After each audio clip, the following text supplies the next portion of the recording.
ঢাকা ইউনিভার্সিটিতে 360 মূর্তি।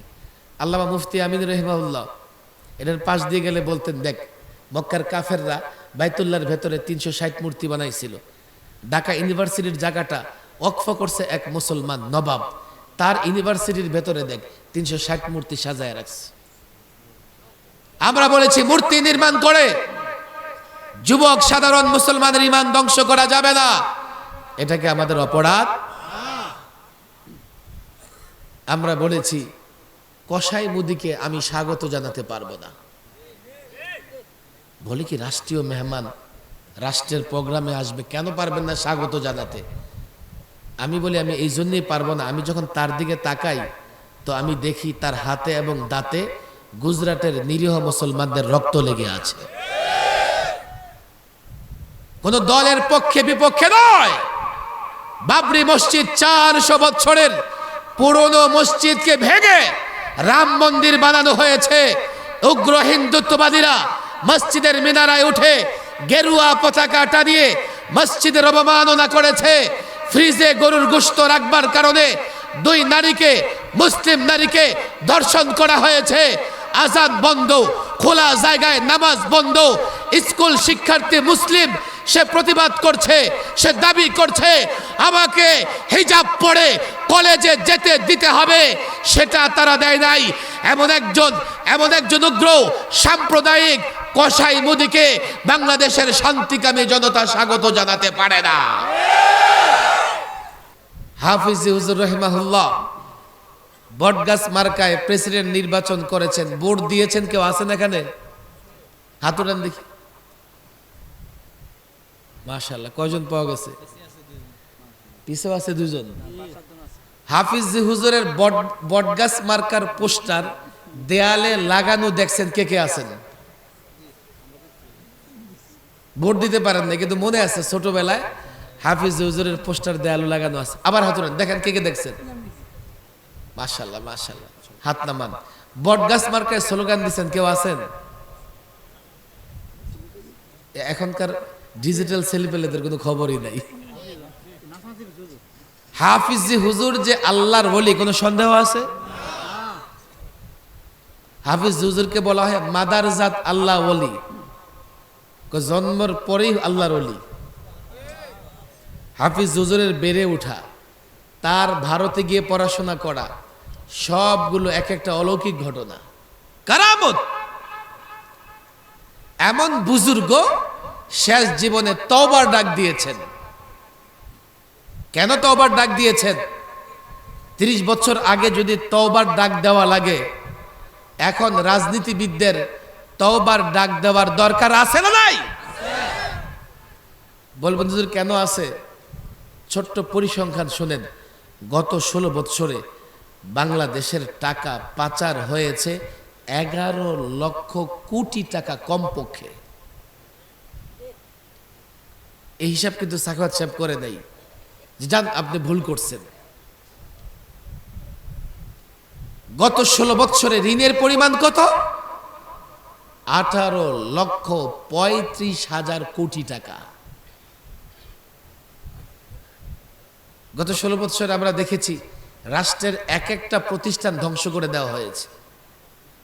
ভাই, ব্রিটিশ আমলেও মসজিদ মাদ্রাসা নিরাপদ ছিল,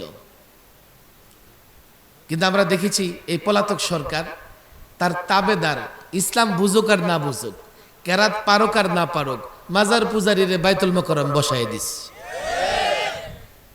বড় বড় মাদ্রাসায় চামচা পরিষদ বসায় দিছে। আর আমরা যারা প্রতিবাদ করি আমাদেরকে মাদ্রাসা থেকে উচ্ছেদ করেছে। পরিণতি কি হয়েছে আপনারা দেখেছেন। 53 বছরে ক্ষমতা ছেড়ে কাউকে পালাতে হয় নাই। কেন তোমরা পালিয়েছো? জুলুম করেছো আলেমদের উপরে। আলেমরা অপরাধ করে নাই। বলবে না আপনারা তো এই অপরাধ করেছেন, ওই অপরাধ করেছেন। বলি না যে আমরা ভুলের ঊর্ধ্বে, আমাদের ভুল হবে না। জেলখানায় রাখতে পারে, জেলখানায় আটকাতে পারে, এমন কোন অপরাধ কোনো আলেম করে নাই। বলে কে বলেছে অপরাধ করেন নাই? আপনারা তো ভাস্কর্যের বিরুদ্ধে বলেছেন, মূর্তির বিরুদ্ধে বলেছেন। মুসলমানদের ঈমান ধ্বংস করে মূর্তি। আমরা কি এই কথা বলেছি যে হিন্দু ধর্মের মন্দিরে আক্রমণ করো? বলেছি না। বরং 5ই আগস্টে সনাতন ধর্মের এই মন্দির, গির্জা, উপাসনালয় পাহারা দিয়েছে আলেম এবং মাদ্রাসার ছাত্ররা। কথা ঠিক না বেটি? আমরা বলেছি এই মুসলমানের ঈমান তো হেফাজত করতে হবে। তুমি যদি মরে মরে মূর্তি বানায় দাও, কাল এই যুবকরা এই মূর্তির কাছে, আবার আমরা দেখেছিও মূর্তির কাছে খাড়ায় মুনাজাত করতেছে, মূর্তির গলায় হার পড়াইয়া দিতেছে, মূর্তির নামে স্লোগান হচ্ছে। আমরা বলেছি এটা হলে তো মুসলমানদের ঈমান থাকবে না, শয়তানের ধোকায় পড়ে তারা ঈমান বিনষ্ট হয়ে যাবে। আর বাংলাদেশ একটা মুসলিম সংখ্যাগরিষ্ঠ দেশ, গোটা দুনিয়া এটা জানে। তারা মুসলিম সংখ্যাগরিষ্ঠ রাষ্ট্রের পরিচয় বদলে দিতে চেয়েছিল। কথা ঠিক না ঠিক? ঢাকার শহরে ঢাকা ইউনিভার্সিটিতে 360 মূর্তি। আল্লামা মুফতি আমিন রহিমাহুল্লাহ এটার পাশ দিয়ে গেলে বলতেন, দেখ মক্কার কাফেররা বাইতুল্লাহর ভেতরে 360 মূর্তি বানাইছিল। ঢাকা ইউনিভার্সিটির জায়গাটা ওয়াকফ করছে এক মুসলমান নবাব, তার ইউনিভার্সিটির ভেতরে দেখ 360 মূর্তি সাজায় রাখছে। আমরা বলেছি মূর্তি নির্মাণ করে যুবক সাধারণ মুসলমানের ঈমান ধ্বংস করা যাবে না। এটাকে আমাদের অপরাধ। আমরা বলেছি কসাই মুদিকে আমি স্বাগত জানাতে পারবো না। বলি কি রাষ্ট্রীয় মেহমান রাষ্ট্রের প্রোগ্রামে আসবে, কেন পারবেন না স্বাগত জানাতে? আমি বলি আমি এই জন্যই পারবো না, আমি যখন তার দিকে তাকাই তো আমি দেখি তার হাতে এবং দাঁতে গুজরাটের নিরীহ মুসলমানদের রক্ত লেগে আছে। কোন দলের পক্ষে বিপক্ষে নয়। বাবরি মসজিদ 400 বছরের পুরনো মসজিদকে ভেঙে রাম মন্দির বানানো হয়েছে। উগ্র হিন্দুত্ববাদীরা মসজিদের মিনারায় উঠে গেরুয়া পতাকা টানিয়ে মসজিদের অবমাননা করেছে। ফ্রিজে গরুর গোশত রাখবার কারণে 2 নারীকে, মুসলিম নারীকে ধর্ষণ করা হয়েছে। আজান বন্ধ, খোলা জায়গায় নামাজ বন্ধ। স্কুল শিক্ষার্থী মুসলিম, সে প্রতিবাদ করছে, সে দাবি করছে আমাকে হিজাব পরে কলেজে যেতে দিতে হবে, সেটা তারা দেয় নাই। এমন একজন উগ্র সাম্প্রদায়িক কসাই মুদিকে বাংলাদেশের শান্তিকামী জনতা স্বাগত জানাতে পারে না। আমরা কিসের অপরাধ করেছি? আমরা বলেছি তোমরা শিক্ষা সিলেবাসকে বিকৃত করেছো।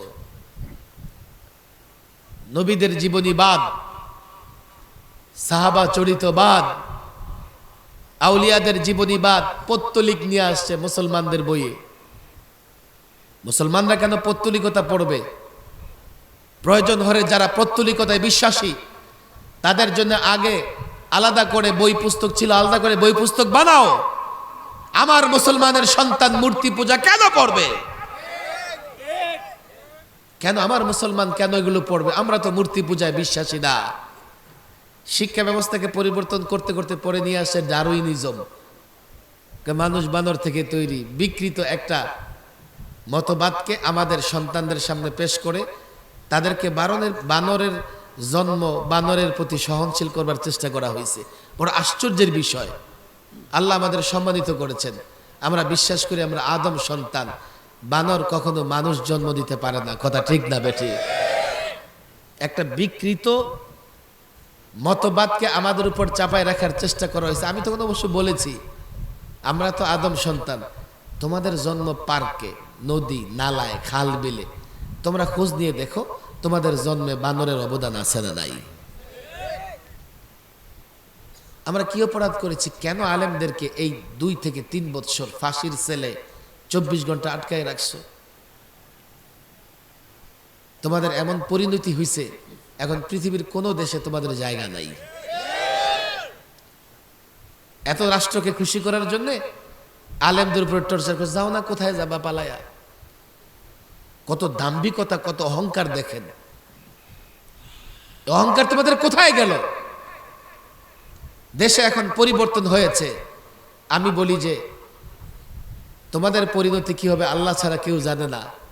তবে অন্তত খালেজ দিলে, তওবা করলে, মরার পরে যদি আল্লাহ কোনো রাস্তা বের করে দিতেও পারেন। 53 বছরের রাজনীতিতে আমরা দেখেছি দল বিদল নয়, বাংলাদেশের পরে স্বাধীন হয়ে অনেক রাষ্ট্র উন্নতি, অনেক রাষ্ট্র ডেভেলপ করেছে। আর আমার দেশে এক পিরিয়ড থেকে আরেক পিরিয়ড যায়, কি বের হয়ে আসে, কত টাকা চুরি করেছে, কি বের হয়ে আসে, কত টাকা পাচার করেছে, কি বের হয়ে আসে, কত টাকা দুর্নীতি করেছে। হাফিজ হুজুর তওবার রাজনীতি করতেন, আমরাও তওবার রাজনীতি করি। কারো বিরুদ্ধে আমরা প্রতিশোধ নিতে চাই না, তবে আল্লাহর গজব যার উপরে পড়বে সে কোনোদিন তার পরিণতি খণ্ডাতে পারবে না। ভাই, আমরা গতানুগতিক রাজনীতি করি না। আমাদের রাজনীতির টার্গেট কি? কোরআন এবং সুন্নাহ যাতে ব্যক্তি জীবনে, সমাজ জীবনে, রাষ্ট্র জীবনে বাস্তবায়িত হয়। বলবেন হুজুর কোরআন সুন্নাহ কেন, তন্ত্র মন্ত্র এগুলো সমস্যা কি? এগুলোতে সমস্যা আছে। এগুলো মানব রচিত বিধান, এগুলো দ্বারা কখনো মুসলমানদের শান্তি আসবে না। মুসলমান যদি মনে করে শান্তির সঙ্গে বসবাস করবে, দুনিয়ার কল্যাণ, আখিরাতের কল্যাণ, আখিরাতের মুক্তি লাভ করবে, কোরআন সুন্নাহর বিধি বিধান ছাড়া দুনিয়ার কল্যাণ, আখিরাতের মুক্তি কোনোদিন সম্ভব নয়। বলবেন হুজুর আপনি এগুলো কি বলছেন আধুনিক যুগে? আপনার কষ্ট হইতেছে? 2-4 মিনিট শেষ করে ফেলি। অনেক যুবকরা আমি দেখতেছি আছে এখানে, আসার সময় আমার সাথে মুসাফা করছে। যুবক, মুসাফা করো, আলেমদের ভালোবাসো, কিন্তু আলেম যখন তোমাদের মুক্তির জন্য কোনো ফর্মুলা দেয়, তো ফর্মুলা গ্রহণ না করে নোটের পিছনে ছুটো। তুমি মনে করো ওর বাপদাদার নোট তোমাকে দিছে, আরে না, তোমাকে এক নোট দিছে, 5 বছর থাকতে পারলে অন্তত 50 নোট তোমার রক্ত বের করে তারপরে নিবে। দেশের টাকা দুর্নীতি হয়, কিন্তু সরকারের বাপার টাকা, তোমার টাকা, তোমার টাকা এগুলো। তুমি তো মনে করো নগদ 500 পাইছো, 5 বছরে যে সিরিজ দিয়া রক্ত টেনে টেনে বের করতেছে তোমার খবর নাই।